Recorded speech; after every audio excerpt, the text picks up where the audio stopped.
Hello everyone and welcome back to the channel. I said I was going to try and put out one video per week coming up and maybe work on the next one this up and coming Sunday, but I have some time tonight and I am not as tired as I normally am. I got some energy and I really wanted to continue to this watch to see what else we find, because it was something I was surprised to see some of the issues when we were disassembling yesterday.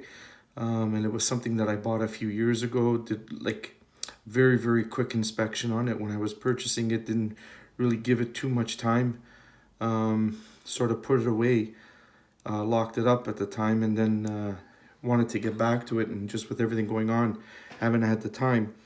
So one of the things that I wanted to do that I normally do, and sometimes when I'm recording, I apologize, I sort of skip a step.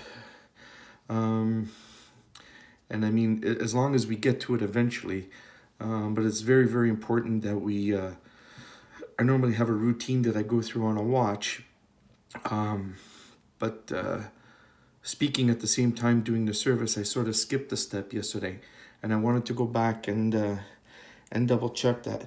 What I wanted to do was, in this particular movement here, it's going to be a little bit difficult, but one of the things that we have to do is check the engagement of the escapement wheel, or check the divisions of the escapement. And one of the things we have to check for is, especially with the vintage watches, sometimes the shellac gets a little bit loose, and the pallet jewels come loose. So the entry and exit level pallet jewels come loose. So one, we want to make sure that we have the correct amount of lock for these movements, and then also they have to be the same on both sides of the entry and exit jewels. So we want to double check that. So they have to be the same and they have to be correct. The other thing I wanted to check was, I took the balance off yesterday while I was taking the movement out of the watch. And what I'd like to do now is reinstall the balance, because this watch here, maybe I'll just leave it, because there's two ways of doing the initial checks when you're doing the disassembly for end shake, side shake, and things like that. If the watch is really gummed up, it's more of a watchmaker's preference. Sometimes you could do all the checks while you're doing the disassembly, and then you do them again during the reassembly. But if the watch is a little bit too gummed up, you can't really check all of the tolerances, or the end shake and side shake and the depthing, if it's a little gummed up, because you're going to get a different result when the watch goes through the two cleanings. So what I'm probably going to do with this one is, we're going to disassemble it, do a pre-cleaning first, reassemble, check everything through there, because I think this, from the look underneath the dial, there was a lot of dirt on there. And then reassemble, do all the checks then, and then do a final hand cleaning from there, and put it in the cleaning machine. So all the watches get 2 cleanings. But again, it all depends on the movement. If it looks pretty good, there isn't a lot of oil, you could do a lot of the checks before you do the pre-cleaning, because it allows you to. The oil isn't thickened up where it's gonna impact the depthing, or the side shake and end shake on the gears, and then also the balance. So I think that's what I'm gonna do with this one here. I'm just gonna continue on with the disassembly, and from there, then we'll go from there and work on the cleaning and checking everything. So one of the things we noticed the first time we will go through here, that some of the screws have been changed, so we're going to have to watch out for that. Also, I just love these movements. They're absolutely gorgeous. You can see the perlage through the movement through here, and also when we flip that over, you got to be very careful. You can see the crest for the Canadian Pacific Railway, and the decoration on the movement is absolutely gorgeous. And you know, these pocket watches are just a joy to work on. And we'll see how accurate we can get this one within tolerance. So the next step, what we want to do here is we want to remove the cannon pinion.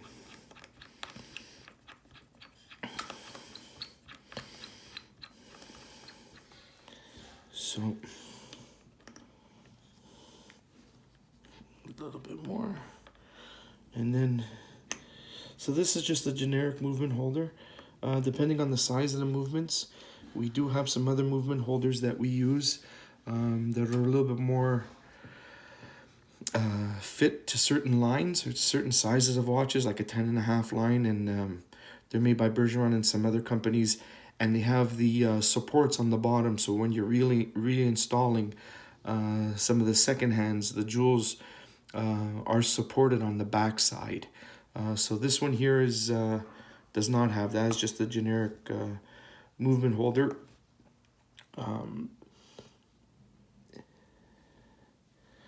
So some of the other things that we want to check for, we're going to check with the loop, but then also we're going to check, let me see if I could just get this cannon pinion off. That came off pretty easy. And again, while we're doing the disassembly, we want to check all the way through for wear, any of the leaves and anything that can be damaged that need to be replaced. And I'm taking my time with this, as I said in the previous video, because I just want to show everybody's in a little bit more in depth of some of the checks that we go through. So we have a jeweled center wheel here hole in the main plate. So let's get over to the other side now. And we need a cushion for this because there's a seconds pinion that we got to be very, very careful of. That's on the dial side.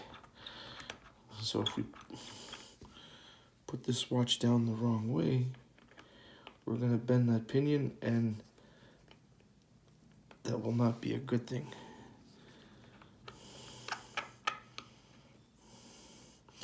Okay, so now we got that movement locked down. So just on quick inspection here, we can see a couple little scratches, which I mentioned yesterday. So what we want to start with here, we're going to start with the winding wheel and the ratchet wheel to disassemble those. Let's see what we got here. So this is one of the screwdrivers that I used yesterday. That's a little bit too small. So some of this set I might have to adjust for the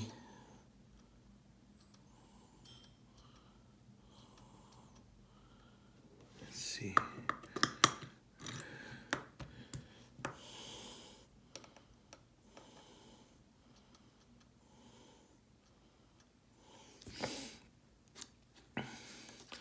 So what we want to do here is this is some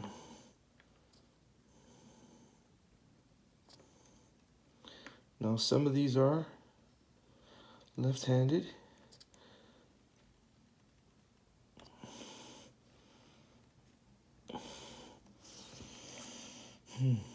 Let's try. So let's see here, which one is going to be. This is going to wind this way. So this should let go.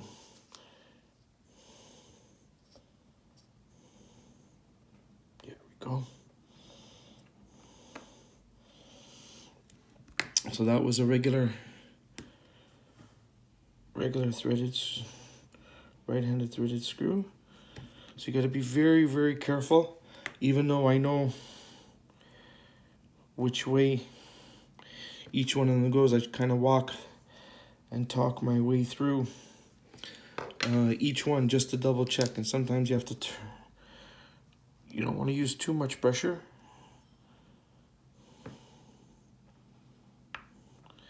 These are both right-handed. So it always is a good idea when you have a properly sharpened screwdriver and you just think your way through everything. So those screws look like they're in pretty good shape. So again, I'm going to use some reticle here to remove. And as I mentioned in the first video,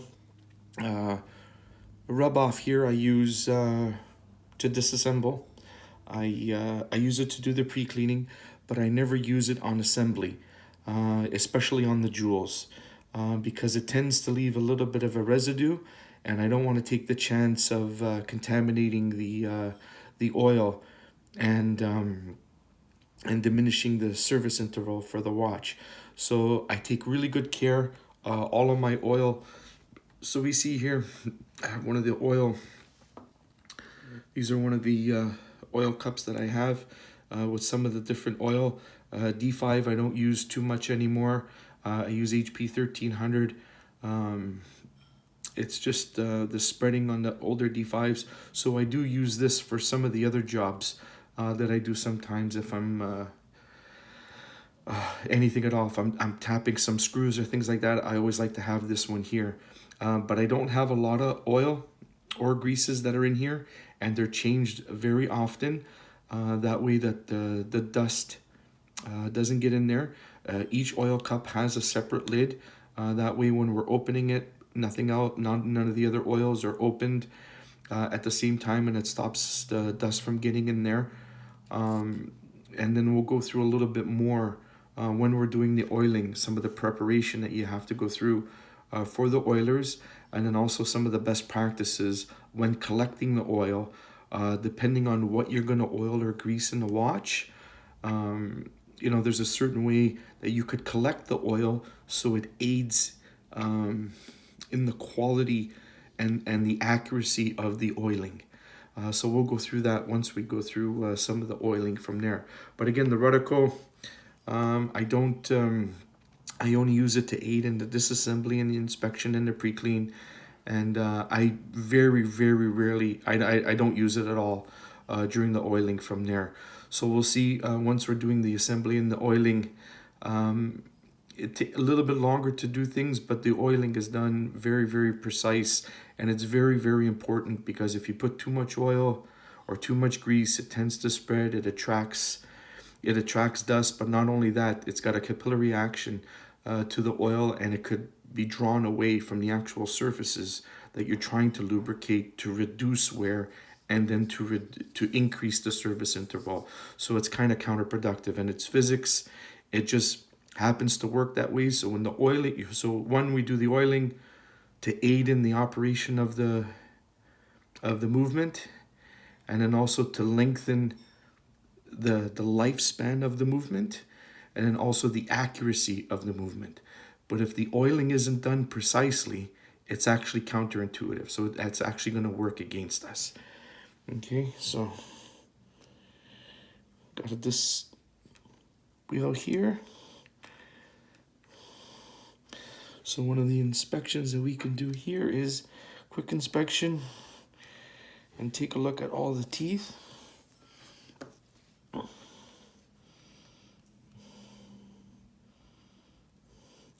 And we could see here, I don't know if we could see this, but this is, aside from banking pins being moved, regulator pins being bent, the next thing that I see the most of is over oiling. So I don't know if you could see this through the video here, but there is a lot of oil that's in here, way too much. It's just spread all over. So this is what I was just talking about a moment ago, that the oiling, and you can see it's just pooling all through here. So that's one of the things. So this is why sometimes we do a pre-clean. And I know some of the thoughts out there, if a watch isn't working or whatever, just give it oil and it's going to move. When it's oiling, a little bit is actually more. So that's the premise, and as long as it's put, the correct oil is used. I mean, I have my oils that I prefer and I've had good results with.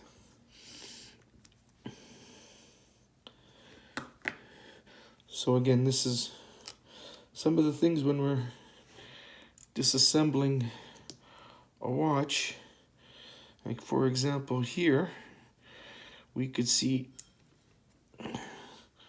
on the disassembly that there's a scratch. Somebody slipped. Is it a scratch or is it the actual oil? Yeah, it's a scratch. So this is why I use brass on the steel. But you can see a scratch going right through on the top of that cap. That's on top of the winding wheel. So let's see what else we got here.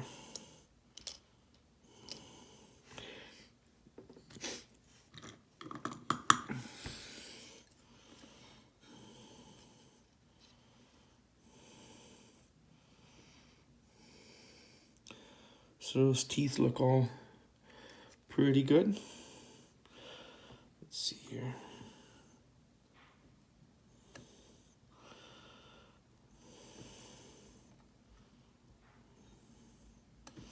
That's actually pretty tight. So I'm checking the end shake. That's actually pretty good.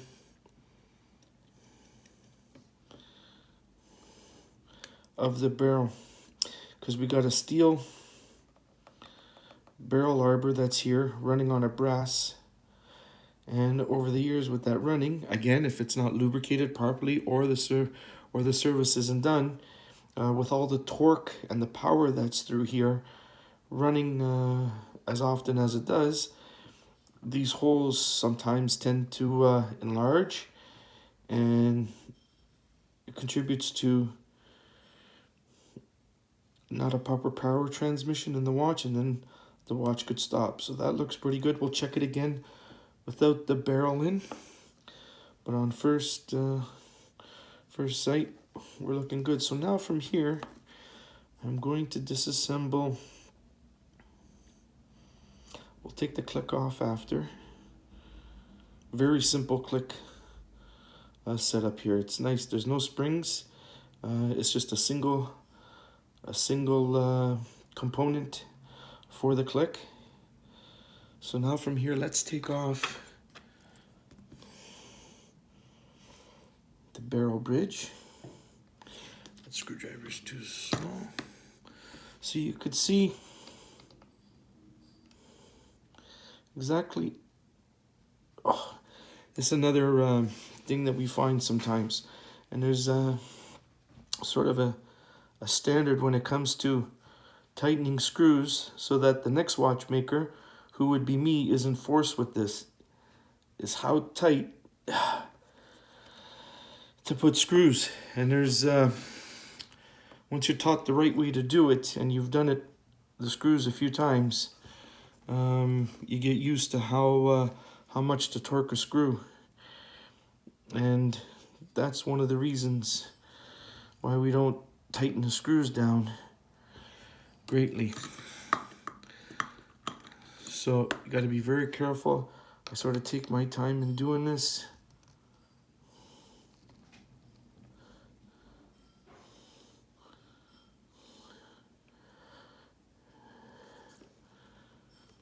So that one was a little bit easier.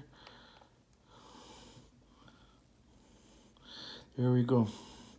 So with the correct screw driver, so this screw that I had, I'm lucky because it fits pretty much the whole diameter of the screw, or just a little bit less. So you're getting the maximum power on it. And you could see there's a couple scratches right through here and right through here, and on the shield where the beaver is, where somebody slipped with some screwdrivers. So now I'm going to continue to remove those. We'll take the barrel bridge off.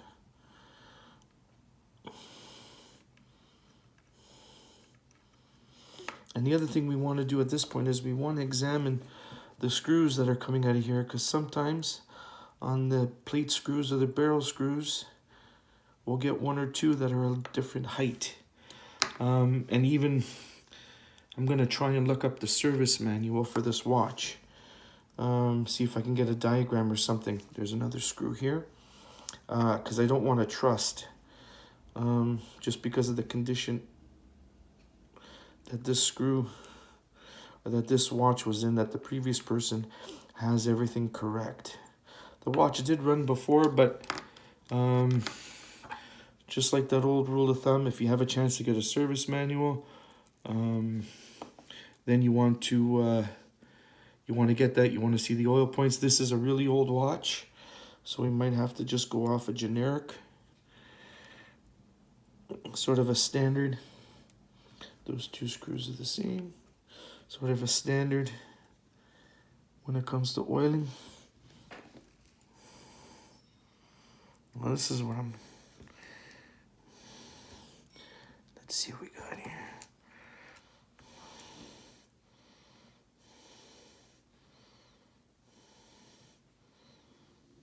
Yeah, these screws are all the same height, so they look all original.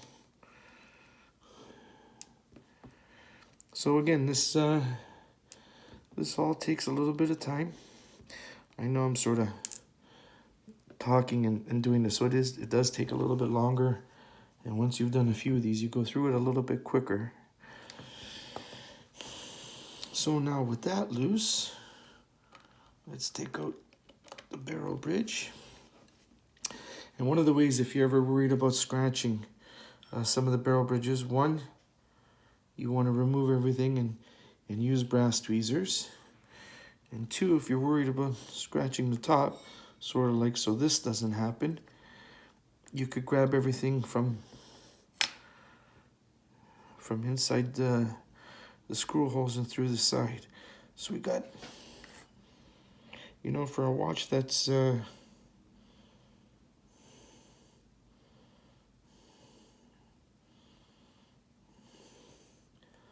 looks like a little bit of wear there. So we're gonna have to check that out, make sure we got the right amount of clearance through there. So there's our barrel. There's our keyless works.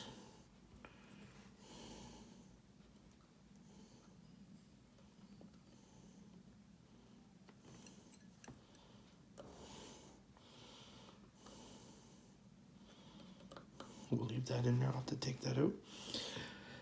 I've worked on some of these grades in the past.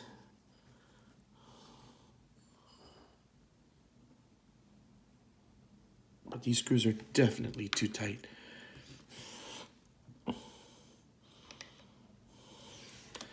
Whoever put these down,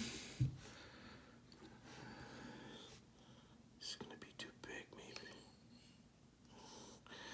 The one thing you have to be careful of when you use a screwdriver that's too big is you'll damage around the outside of the screw, and it'll be on the plate, and it'll be very evident that somebody took the wrong size screwdriver. So that's one there. We'll do the second one.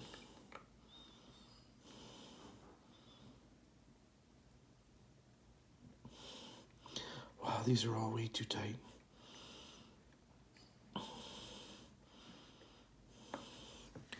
All right, so we're moving right along.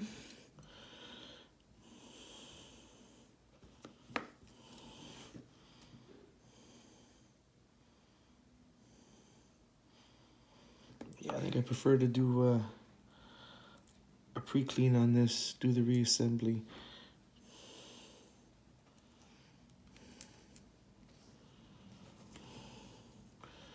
Because there's a lot of oil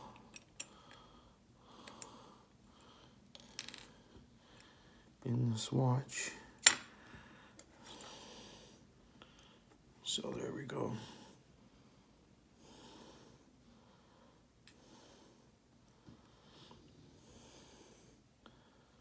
Doesn't look like too much wear on that wheel. We have the pallet fork here.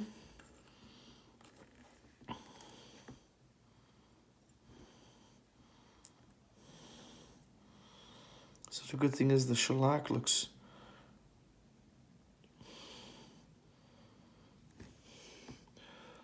really good.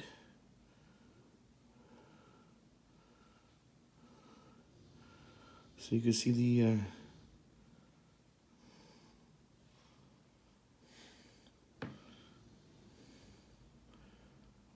I'll have to clean those. Just want to make sure the jewels look okay. There is a lot of dried oil on them.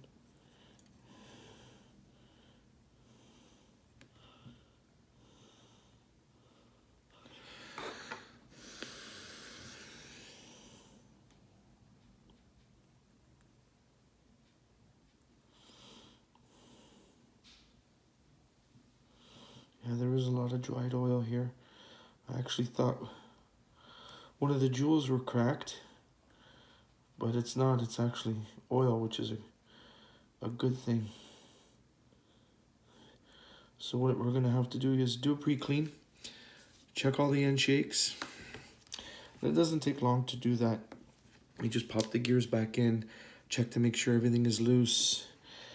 Now, when it comes to end shake and side shake, one of the general rules that we have is you have to notice, you have to just learn over the years exactly how much end shake and side shake is acceptable. But in a balance, for example,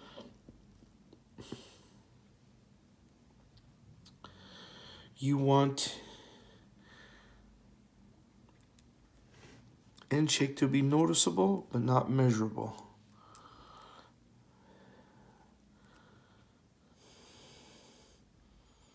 So that doesn't look too bad, but we'll take a closer look.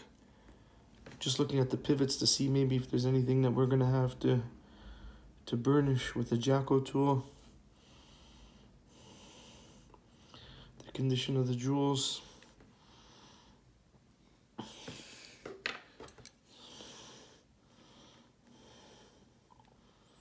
So you can see even when I handle the wheels, be very, very careful.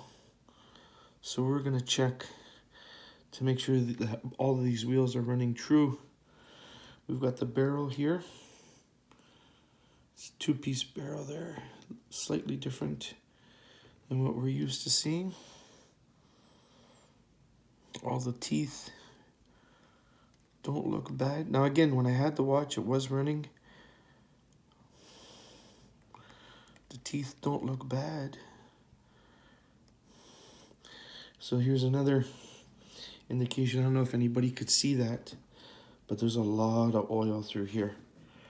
One of the other places that I've noticed over the years, and here's a perfect example.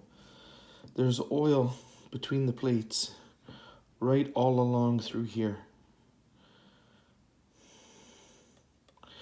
I don't know if I can get a piece of watchmaker's paper here, and this is completely dry. And you could literally, so this is why when we're lubricating a watch, all of this oil begins to spread. And there's no way that oil should be between the plates like this. So, yeah, I don't know if anybody could see that yellow. We'll clean all that up. But you could see the yellow that's on that white watchmaker's paper. It's way too much oil. So we got a center jewel here. Let's see. This jewel's completely dry. This one's got a little bit of hardened oil. So now you can see why something like this, I prefer to do the end shake tests after the first clean. And then the center jewel here, and same thing here with the oil within this plate here. It's just sort of all over the place. So it's a funny thing that we find sometimes, right? Oil where we don't want it and where we do want it, so things don't wear, we don't find it. So from here, I'm gonna go do a pre-clean. I'm not gonna record that. Basically what I'm gonna do is Rodico, pegwood, go through some cleaning a little bit. If it's a little bit too much, I'll run it through one cycle in a cleaning machine in a separate one that I use for pre-clean. We'll give it a dry. We'll do the reassemble again. We'll check the barrel in the next video. End shake, side shake, see how much play we have in the barrel. see if there's any adjustments that needs to go in the barrel, and go from there. But as you could see, these are some of the things, what we find when we're doing a disassembly, and then it's a good learning tool for everybody to see what how we handle everything here, the attention to detail, and then also it's a best way to learn what not to do, because we can actually see the impact of when we don't have the correct procedures down, especially when it comes to oiling and checking, things like that. So thank you again. If anybody would like to contact me, my website is thecanadianwatchmaker.com. And if you liked this video, I apologize, the previous video I had it in a different view, so it's more it's not as widescreen as this one's going to be. But if anybody would like to contact me, you could log on to my website, thecanadianwatchmaker.com. And just to give everybody a heads up, I'm getting I do need to speak. Some people send me some emails. There's sort of a process that we have to go through. It's very, very hard for me to do an estimate without seeing pictures of the watch or without talking to you over the phone. And every watch does need to be brought into me so I could take it apart to see what's involved to get a price. It's very, very hard to do a price just knowing what type of watch and what somebody thinks is wrong with it. Because again, we don't know what we're going to get when we open up, if there's parts that have to be replaced, if there's work that has to be done, you know, so it's very, very hard to do an estimate. One, without talking to the customer, and then two, without getting the watch here in the shop, it disassembled, and actually seeing, you know, what's going on. But even if you want some base prices, you send me an email, please, you have to give me a call, because there's just way too much for one person for me to do, to put into emails, to answer and type and everything. It's just much faster to go through it over the phone. So I appreciate that if we could do that. But again, you can log on to my website. I've got watches for sale there, some tools, bracelets, some parts on there. So please, yes, if you like, subscribe to the channel, give me a thumbs up. And if there's anything that you need, give me a shout out and see if maybe we can get your watches working again. And until then, we'll see you in the next video.